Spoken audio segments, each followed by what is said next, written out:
नमस्कार दोस्तों, कल आपने न्यूज़ सुनी होगी। मूडीज ने इंडिया की जो रेटिंग है इसको यहां पर डाउनग्रेड कर दिया है, कम कर दिया है, और ये 22 साल में पहली बार डाउनग्रेड किया गया है मूडीज के द्वारा।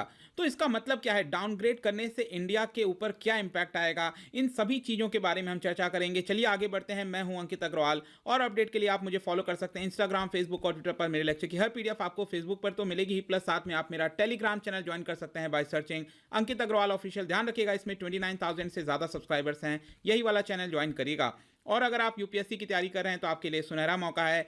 स्टडी आईक्यू लाया है आपके लिए स्मार्ट कोर्सेज, जिसके थ्रू आप अपनी प्रिपरेशन और भी ज़्यादा अच्छे तरीके से कर सकते हैं।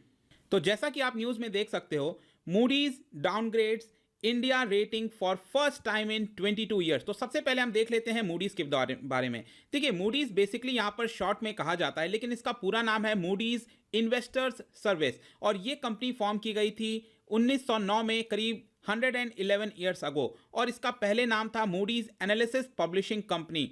और इसका जो मेन काम है वो है ये है कि बॉन्ड क्रेडिट रेटिंग देना। मतलब कि आपको पता है कि जो गवर्नमेंट होती हैं अलग अलग देशों की, जहाँ पर जो अलग अलग कंपनीज होती हैं कई जगह अलग अलग देशों में, वो क्या करती हैं, बॉन्ड्स इशू करती हैं। बॉन्ड क्यों इशू किया जाता है? ताकि यहाँ पर जो सरकार है, जो कंपनीज हैं, वो पैसे बोरो कर सकें, राइट। तो यहाँ पर जब वो पैसे बोरो कर रहे हैं तो क्या वो पैसे को रिटर्न कर पाएंगे कि नहीं कर पाएंगे, इसके हिसाब से उनकी रेटिंग दी जाती है। जैसे कि अगर आप यूएसए का एग्जांपल लीजिए, तो यूएसए की सरकार काफ़ी स्ट्रांग है, इकोनॉमी काफ़ी स्ट्रांग है। इसको देखते हुए वहाँ की जो रेटिंग होगी वो बेटर होगी। जो यूरोपियन देश हैं जो इकोनॉमिकली अच्छा कर रहे हैं, जैसे कि जर्मनी, उनकी रेटिंग अच्छी होगी। वहाँ पर जो कंपनीज काम कर रही हैं, अगर वो कंपनीज पैसा रेस करती हैं डोमेस्टिक मार्केट में या फिर इंटरनेशनल मार्केट में, तो वहाँ पर उनकी जो रेटिंग है वो काफ़ी स्ट्रांग होगी। ये सारी सर्विसेज दी जाती हैं मूडीज के द्वारा। और इसके अलावा भी आपने दो कंपनी के बारे में सुना होगा, जिसका नाम है S&P, that is standard and poor,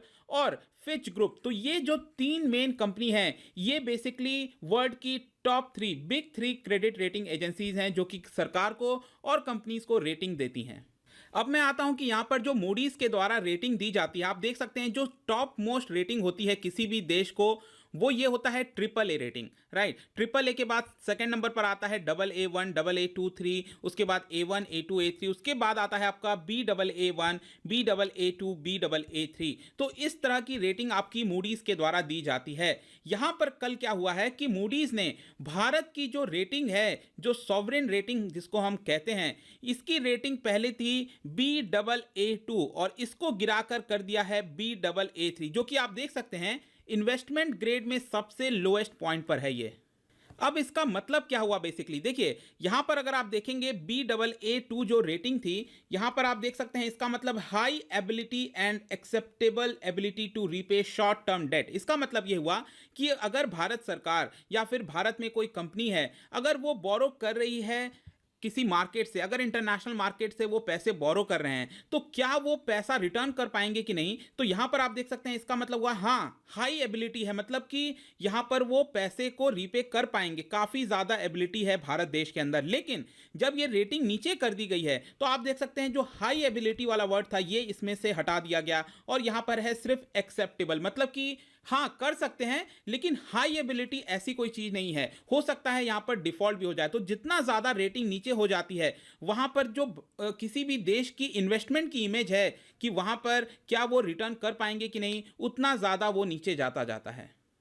साथ में यहां पर जो आउटलुक की बात करें, आपने सुना होगा यहां पर न्यूज के अंदर कि जो रेटिंग है उसको तो यहां पर नीचे किया ही गया है Baa3। इसके साथ साथ जो आउटलुक है वो भी नेगेटिव रखा गया है। इसका मतलब क्या है, देखिए टोटल 3 तरह के आउटलुक होते हैं, जैसे कि पहला है पॉजिटिव आउटलुक, दूसरा होता है स्टेबल आउटपुट, और तीसरा होता है यहां पर नेगेटिव आउटलुक। तो यहां पर अगर पॉजिटिव है, इसका मतलब यह हुआ कि आगे आने वाले समय में जो रेटिंग है हो सकता है वो ऊपर की तरफ बढ़ जाए। स्टेबल का मतलब यह हुआ कि यहां पर जो रेटिंग है Baa3 हो सकता है ये यहीं पर रुक जाए। और Baa3 नेगेटिव, जो नेगेटिव आउटलुक होता है, इसका मतलब यह है कि इसके फर्दर भी हम नीचे जा सकते हैं। मतलब कि जो इस समय प्रेजेंट में सिचुएशन है, जो आउटलुक है फ्यूचर का, वो ऐसा दिखा रहा है कि यहां पर पॉजिटिव हम नहीं देख पा रहे हैं, यहां पर जो नेगेटिव है वो और भी ज्यादा खतरा मंडराता है। यहां पर आगे आने वाले समय में जो रेटिंग है वो नीचे जा सकती है। अब ये कितना जा सकती है, देखिए यहां पर तो मैंने आपको दिखा दिया कि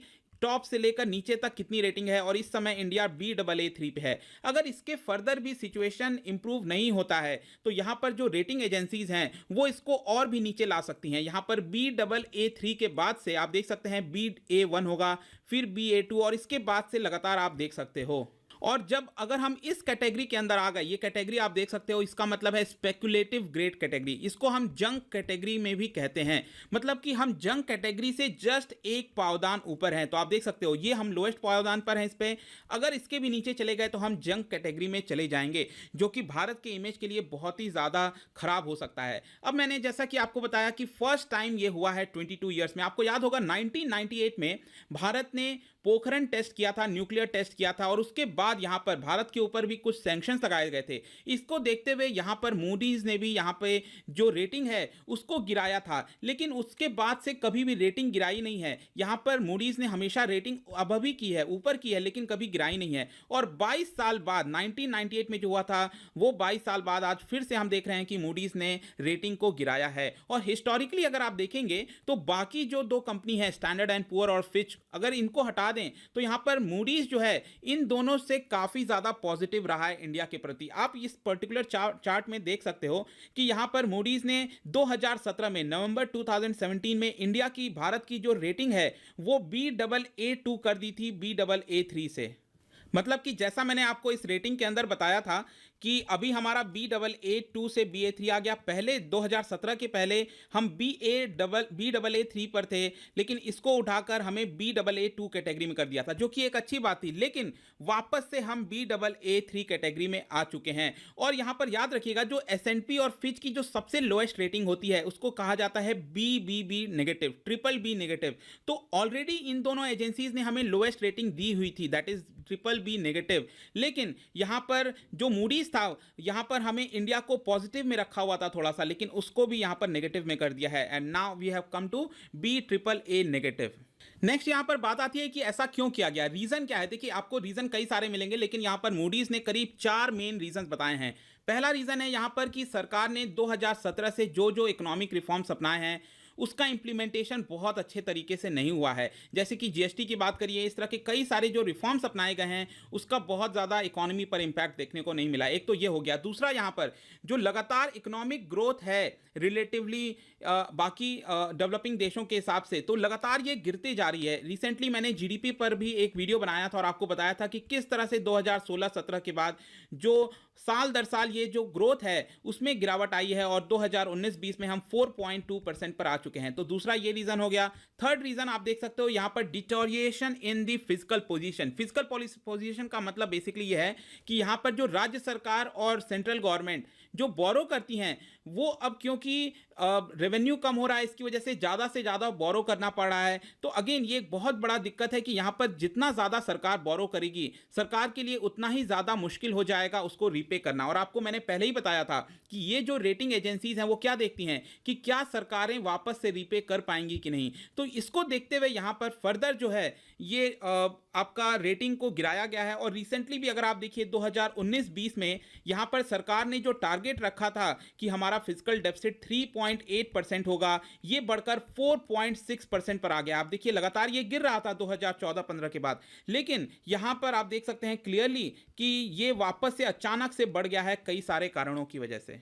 और लास्ट में यहां पर जो रीजन बताया गया है, फोर्थ रीजन, वो ये है कि भारत का जो फाइनेंशियल सेक्टर है, बैंकिंग सिस्टम है, वो इस समय बहुत ज़्यादा स्ट्रेस में। स्ट्रेस से कहने का मतलब है जो एनपीए है, नॉन परफॉर्मिंग एसेट, ये इसकी वजह से भारत पर बहुत ज़्यादा प्रेशर है, जिसकी वजह से अगेन यहाँ पर जो रेटिंग है उसको गिराया गया है। और फर्दर मूडीज़ ने यह भी बताया कि भारत के अंदर आपको स्ट्रक्चरल चैलेंजेस देखने को मिलेंगे, बहुत ज़्यादा परेशानी है, जैसे कि इंफ्रास्ट्रक्चर वीक है, लेबर रिफॉर्म हो गया, लैंड रिफॉर्म हो गया, फाइनेंशियल सेक्टर में जो रिस्क है वो काफ़ी ज़्यादा है। और इसी को देखते हुए यहाँ पर ये रेटिंग्स गिराई गई हैं। आपके मन में एक सवाल आ सकता है, कई लोग कह सकते हैं कि हो सकता है ये कोविड-19 इंपैक्ट की वजह से होगा।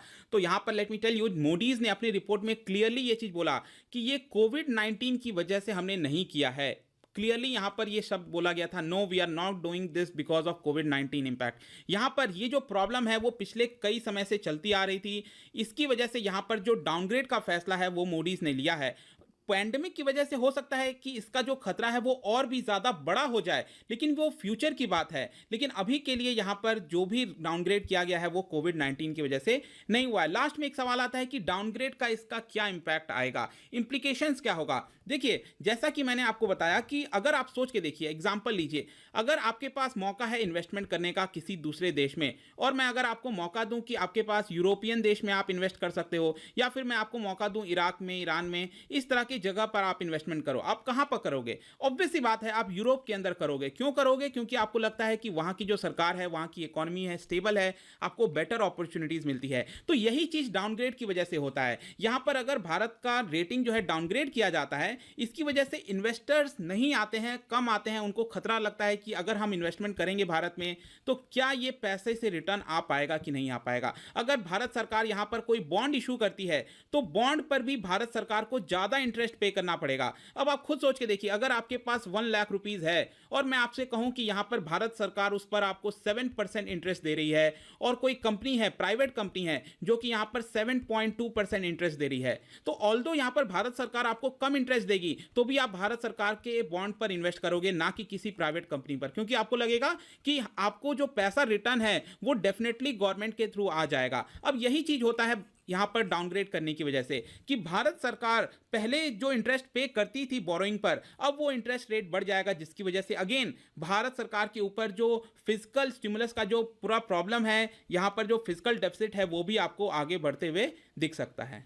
और लास्ट में यहां पर जीडीपी पर क्या बोला है मूडीज ने, तो यहां पर मैं बता दूं कि 2020-21, क्योंकि कोरोना वायरस पैंडेमिक की वजह से जीडीपी जो है, हमारी जीडीपी ग्रोथ रेट वो -4% हो सकती है अकॉर्डिंग टू मूडीज। लेकिन यहां पर आगे आने वाला जो वित्तीय वर्ष है, दैट इज 2021-22 का, वहां पर हम 8.7% की ग्रोथ देख सकते हैं, और उसके बाद से 6% इस तरह से ग्रोथ देखा जा सकता है।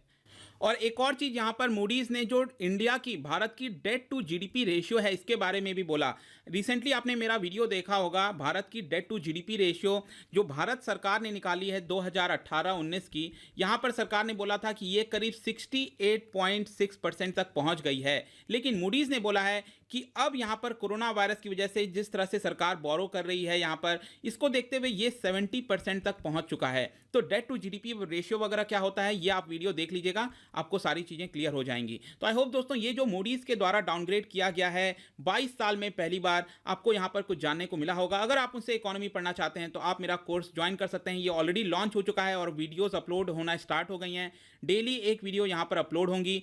यहाँ पर स्टैटिक पार्ट में करा रहा हूं, ताकि आपकी जो इकोनॉमी की अंडरस्टैंडिंग है वो अच्छे से हो सके, और किसी भी एग्जाम में यहाँ पर आप अच्छे से स्कोर कर सको इकोनॉमी में। Already daily UPSC MCQ course मेरा चल रहा है। किसी भी इंक्वायरी के लिए आप मुझसे डायरेक्टली इंस्टाग्राम पर जुड़ सकते हैं। यहाँ पर भी मैं एक डेली एमसीक्यू डालता हूँ, आप जाकर प्ले कर सकते हैं। मिलता हूँ आपसे next time. Till then, thank you very much, see you soon.